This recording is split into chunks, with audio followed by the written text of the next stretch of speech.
Hi guys, welcome back to our channel. As you can hear, it's raining today. Today we are sharing with you our basic 6 keys to living our happiest life and how you can also do the same. Watch this video.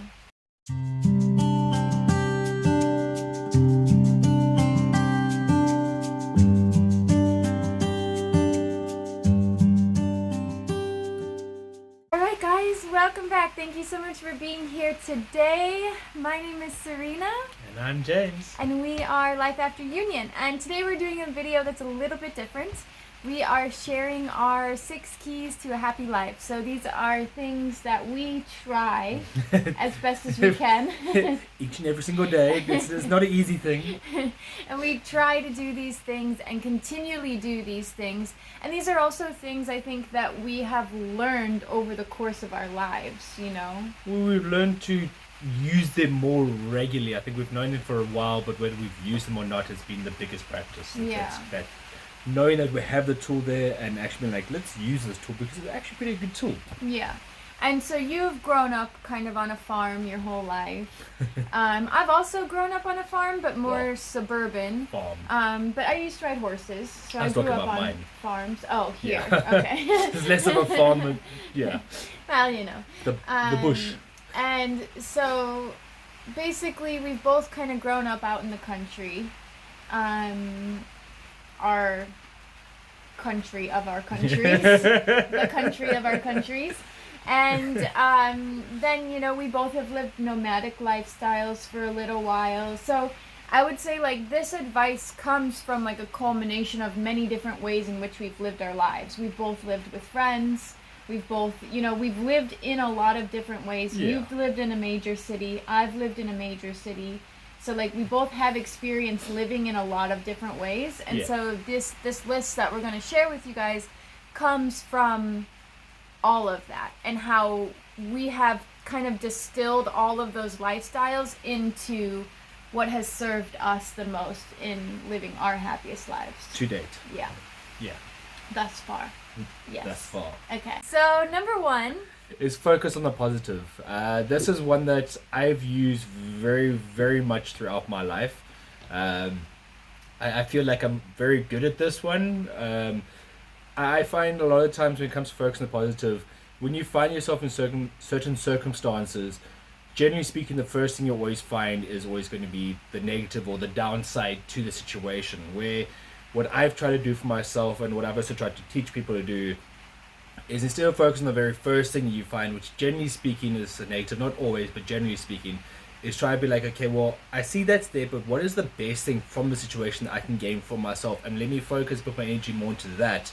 By doing that, you end up getting a lot more out of every circumstance and every experience, regardless of whether it worked out the way you wanted to or not.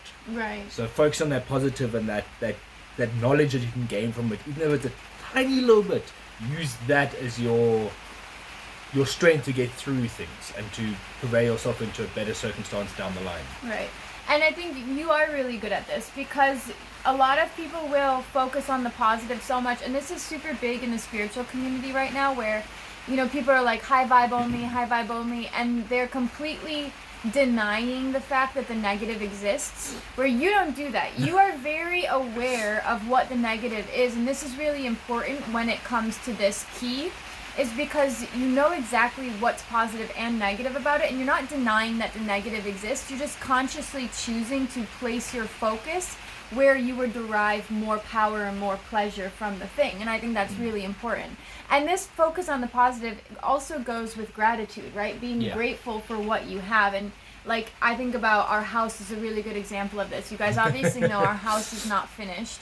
But if we continue to focus on the not finished, we're going to get more not finished. Whereas if we're focusing on what we are making and what we are creating and the next projects that we are excited about, it becomes like a fun thing, and it becomes, there's so much more forward momentum when you guys can focus on the gratitude in your life and what's going right than everything that might seem like it's going wrong. Number 2, I love this one. And this is something, so number 2 is community. And so this is not just, like, go out and get involved in community. It is, but it's spend time with people that have the same values of you, that want to accomplish the same things in their lives, like, you know, like this, like watching a twin flame video. If you're a twin flame, you know, participate in twin flame things.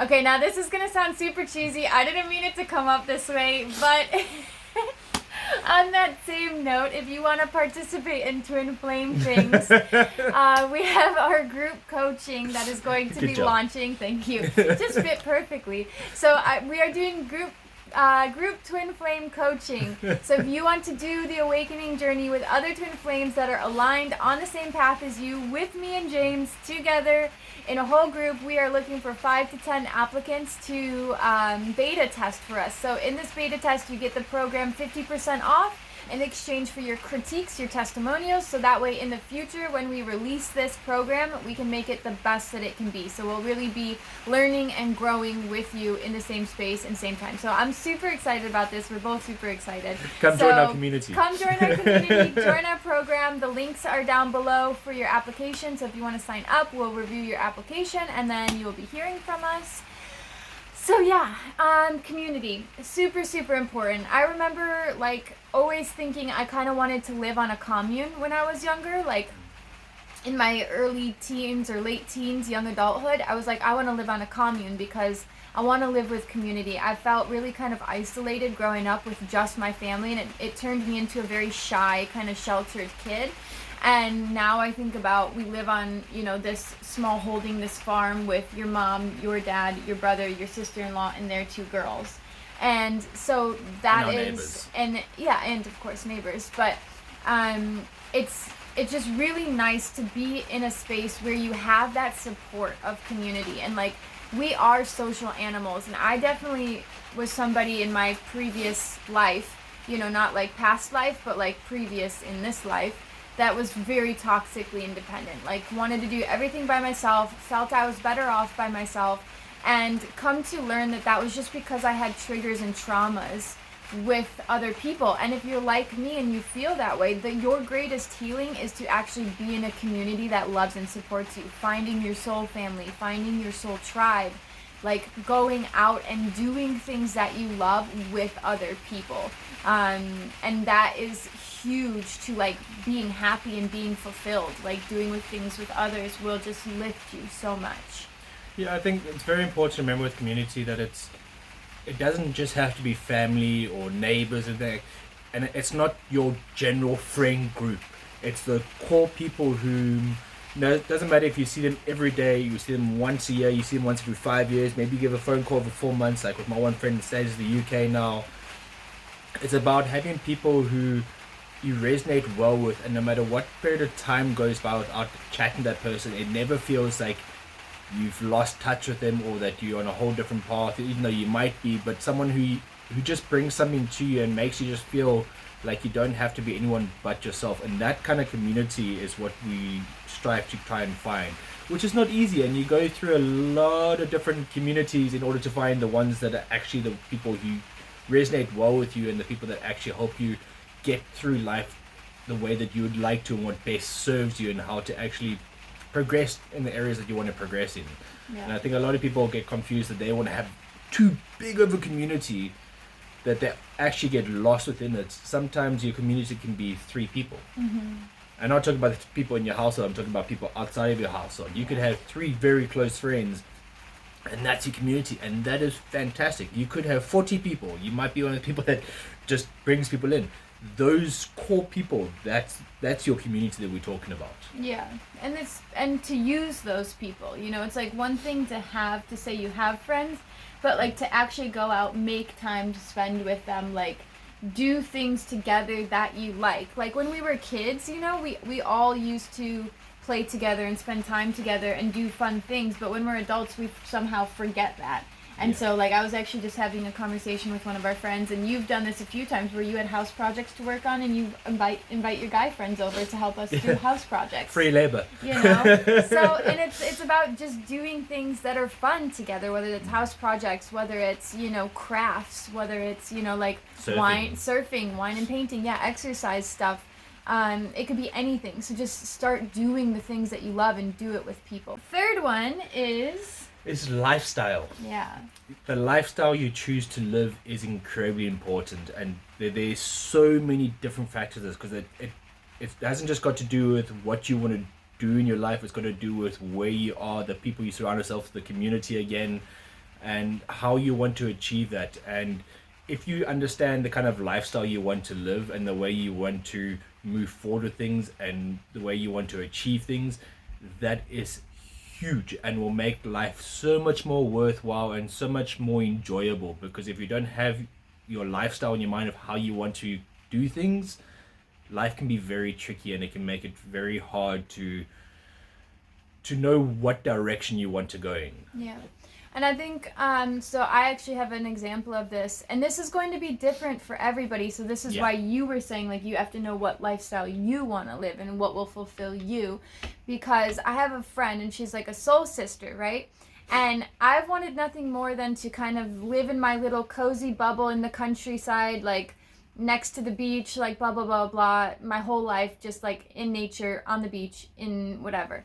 And she's the complete opposite, and we have been on the same soul trajectory like probably our entire lives for at least as long as I known her. But she lives in London, and she's also from the States, but she loves the city, and the city like lights her up. It gives her energy, it gives her like purpose and meaning to her life, and she loves the people and the coffee shops and going out and like doing all these things, right? And she knows that that's a lifestyle that really fulfills her. And so you have to know that too. So think about, where are you? And you brought this up, environment.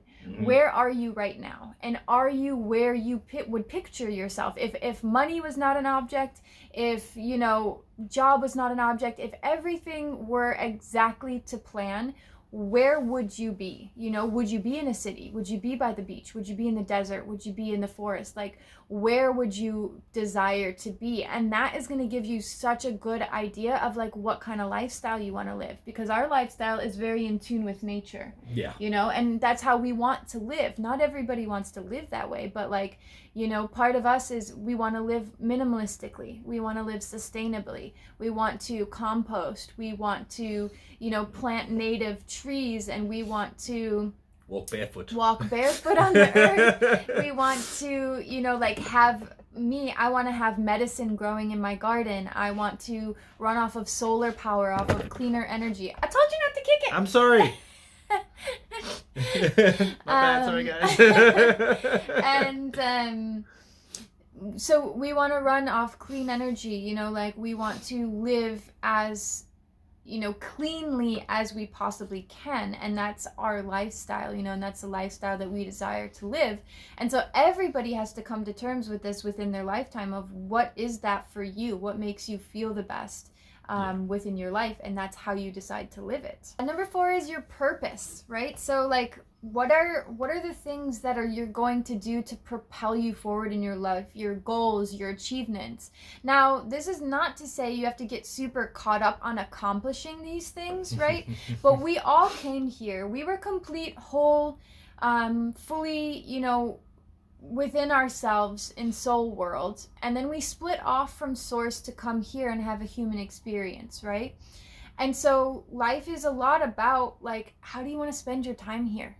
You know, like, to live a really good, happy life, you want to have some sort of passion or some sort of purpose within you that lights you up, that makes you feel fulfilled. Whether that's creating something, if you're an artist, or you're, you know, a craftsman, or whether that's, you know, serving other people, or, you know, it could be anything. It could be meditating all day. This is like where your purpose isn't going to show in just one different way. You know, if you're a twin flame, you might not be up here making twin flame videos. Not all twin flames are meant to be on YouTube, right? But we are in an era where we have so much luxury to do what we love and to make money with it, right? So we can support ourselves in a way. And your purpose is about bringing that into, you know, there's as a lot of people talk about, the zone of genius, you know, and the zone of genius is, you know, where you are in the flow, where you feel like you are in the most alignment that you could be, like where you're really working toward your soul's gifts, you know, and what you can authentically bring to this world. So I think it's really important, if you want to live a good life, to bring so much of yourself forward from more of that soul or heart essence. Yeah, and the big thing about your like purpose is you got to figure out what it is that you want to do, and then the biggest point to help with that is actually taking action. And it doesn't mean that you have to necessarily, like you said, achieve every last, like to the very last full stop of what your purpose might be. Obviously that's what we all want to achieve, but it's about taking those steps in order to progress yourself towards that point. I find a lot of times people get so lost in trying to achieve every last bit of their purpose that they actually get lost in what the end goal is instead of the actual journey along the way. I feel as humans, a lot of the times we end up shooting a lot further ahead than sometimes where we might be able to get to, and that's fine because all that's doing is pushing you to get to a further point than where you might believe that you're able to achieve. But the only way you're going to be able to get yourself there is by taking the steps and making sure that you're not trying to leapfrog 3 or 4 steps because you think that these ones aren't important, because they are. You need to take every single step along the way. Otherwise it's going to not be as beneficial to you, and you might not feel as fulfilled within yourself while doing or pursuing your purpose. So just to make sure that you really do take the steps in order to get to your goal. I actually had a really interesting vision as you were saying that. And what actually happens, you guys, when you have all these dreams and ambitions, because a lot of us do, right? We have these dreams, we know what we want it to look like, but we're not taking action towards it because we're waiting for divine timing, right? Or waiting for the universe to tell us which direction to go in. There's a quote that I like that says, as you take the step, the path will appear before you. And so it's like you have to take the first step, even if you feel like you're going in blind, if you feel like you're in a dark room just trying to feel your way around, like that's okay. That's how you start to figure out where you want to go and how to get there. But you have to take that first step in order to know for sure. And so what was happening, I was seeing this thing energetically, and when we have these beautiful dreams, our dreams are actually connected to source, to spirit, right? So it's almost like a funnel where we have these dreams, and this is the container for your dreams, right? And the more you dream, the more this energy starts to rotate, right? And so this energy starts to rotate and rotate and rotate. And then what happens actually is if you start acting on your dreams, it kind of almost explodes back out. And it propels you in that direction. But what happens if you have these dreams and you're just dreaming, it actually, the energy gets really dense and gets really heavy, and it will actually start to pull you down, or almost the energy turns back in on you in a way when you are just dreaming, wishing, and not taking action towards it. So it's almost like the energy can't be completed, the cycle can't be completed. So that's why taking action towards your dreams is so important. So I do agree with you. You need to use the energy. It's like you can't have the energy drink and then go sit on the couch and then think that you're going to be perfect fine, because it's going to crazy. burn up inside of you. You need to use it. So get the energy in, push it towards where it was, see what happens with it, and then reset yourself and then go again. It could be resetting yourself from that point you got to and then going further into that point. It could be going right back to the source, you call it, and then go in another direction. So just making sure you use the tools that you have. That brings us to number 5. Five alive. So I feel like this is something that we both do very much. I feel that we've got 2 very different ways of doing this, and that would be routines. So for me, obviously routines are very good. I try to play soccer every single Monday night while the season is running, which is very good for me. By doing that routine, what that does for me physically, emotionally, and mentally is absolutely massive and cannot be compared. But by going through these routines and doing things, it's going to help you move forward with so many of our other points that we pointed out. It's going to help you achieve those things, because by putting yourself into a routine, whether it be a work routine, an exercise routine, an eating routine, doesn't matter what it is, it just helps you find a rhythm into things. And the way that the 2 of us feel very different is your routines, I think, are a lot more structured. And daily, where mine are a little bit more sporadic and free flowing. So the thing is, when we say routine, it doesn't have to be like A, B, C, D. It could be A, F, G, P, Q, like as whatever works best for you. Because for me, I find with my routines, I know what I want to do. I find time when I have the time to do it, but I make sure that it doesn't get too far out of hand, because if you release that routine too much and don't actually put the effort into it, it can not be beneficial. So like for you, you've got each day you've got what you do. For me, mine's more spread out, but I still make sure within the week's period I'm doing X and I'm doing Y, and I'm making sure that I'm still going through my different things. So Yeah. a routine is very important to help you achieve what you want to help you with your purpose, to help you achieve your goals, to help you really get to where you want to get in life. And I think it's important just to understand yourself well enough to understand how best to make routines for yourself, because everybody's gonna be different. I mean, look at the two of us, we're Yeah. very different with that. Very different. Yeah. And it can be hugely beneficial if you just find the best way for that for yourself. Yeah. And everybody has, as you said, a different way of going about that. And we all have very low motivation days. So routines can really be helpful because that's what it is. It's a habit or a routine. It's something you do almost without thinking about it, right?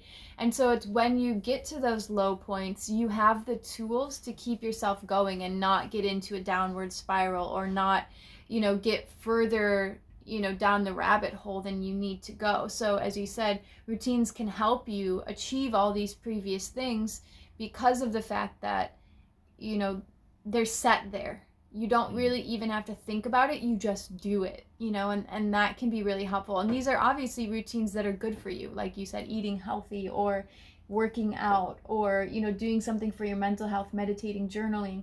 Those are the kind of routines that when you do those consistently, they end up compounding on top of each other, and the benefit that you get out of it, you really can't measure that. No, I mean it goes down to everything, to like be in a relationship and sitting down once or twice a week and be like, right, we're gonna have a nice 2-hour conversation now, or who's going to be changing the baby's nappy, or making these videos, or who's going to cook what, or who's it takes over everything when you actually think about it. And that's where sometimes the flexibility and the rigidness of routines is very, very beneficial. Yeah. And the last but not least, number 6 is being present. So this one might seem very obvious, right? It's like, well, obviously we need to be present in our lives. And if you watch our channel, you know that we're kind of on a spiritual bend. But really this is super important, because you can be with your family and not be there at all. You could be watching TV at nighttime and be on your phone, like me.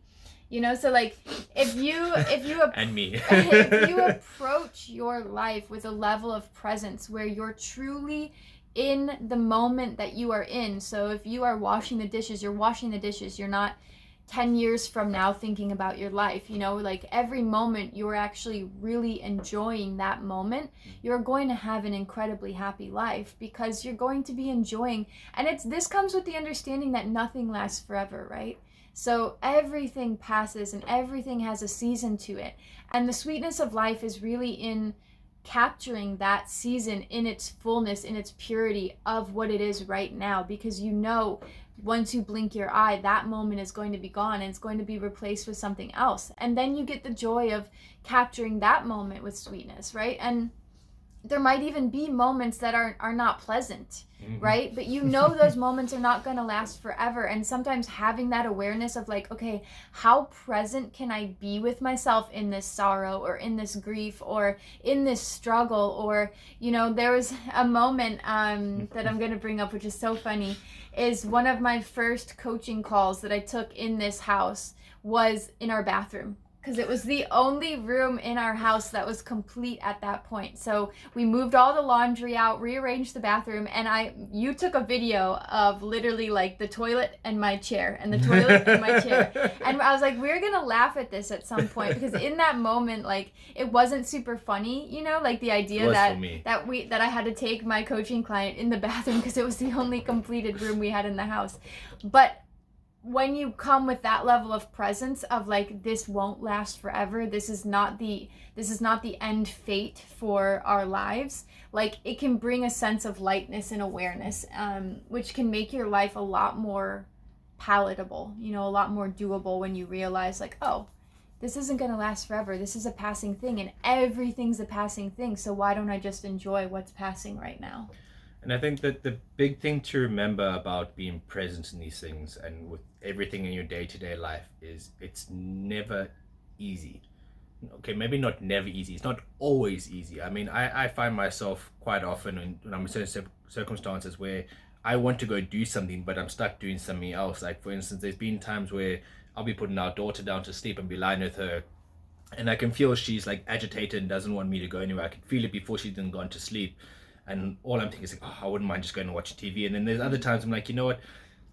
I can watch TV later or I can watch TV tomorrow. Let me really just be here in this moment. There's been times where I've completely fallen asleep because she's just rolled herself over with her back into me and she's kind of like snuggled up into me. I'm like, okay, well, I'm definitely not going anywhere. And it's about just taking those moments and being like, why would I want to get away from this moment? That when I'm knowing this moment, that's all that I want, is to have moments like that. So now when it's here, let me just do my best to bring myself to the present, enjoy it, and take it as the gift that it is. And I can tell you the one thing is, no matter how many times you catch yourself in that moment, it doesn't make it any easier to actually be like, let me just Let it enjoy go, this and yeah, and be let all the here. other Yeah. all the other shit go, all those other things that I think I want to do.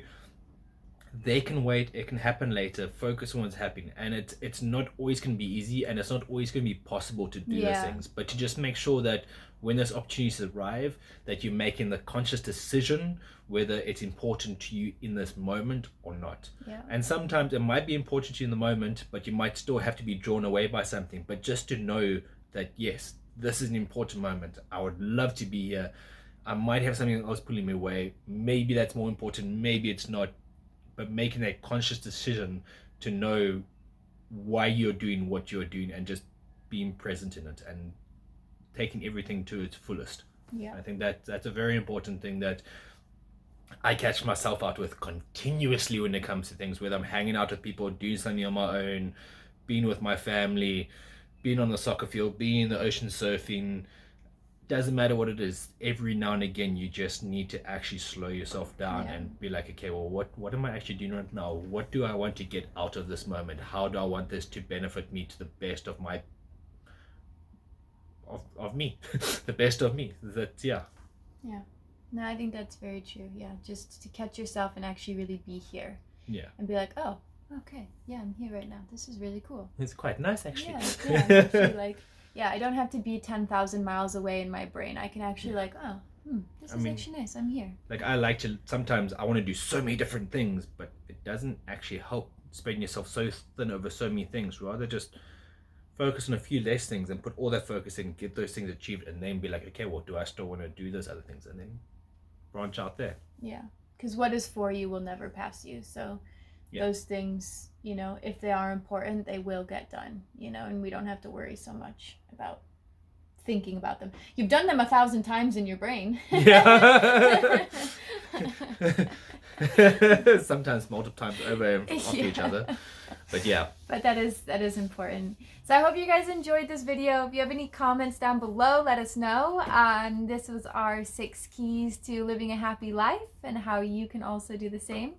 As we said in the beginning of the video, if you'd like to join our Twin Flame Beta Tester program, please apply down below. We are still taking applications, so if you're seeing this, we are still taking applications. If you'd like to join, sign up down below. We'll review your application. And yeah, thank you guys so much for being here. And if you have any points that you use for filling yourself in your life, let us know below as well, because I think that's important, because they all can come together and really help the whole community. Yeah, 100%. What are your guys' favorite ways to live a happy life? We'd love to know and hear from you. If you have any questions, also put them down below, and we'll see you guys in the next video. Bye. Bye. Fuck you!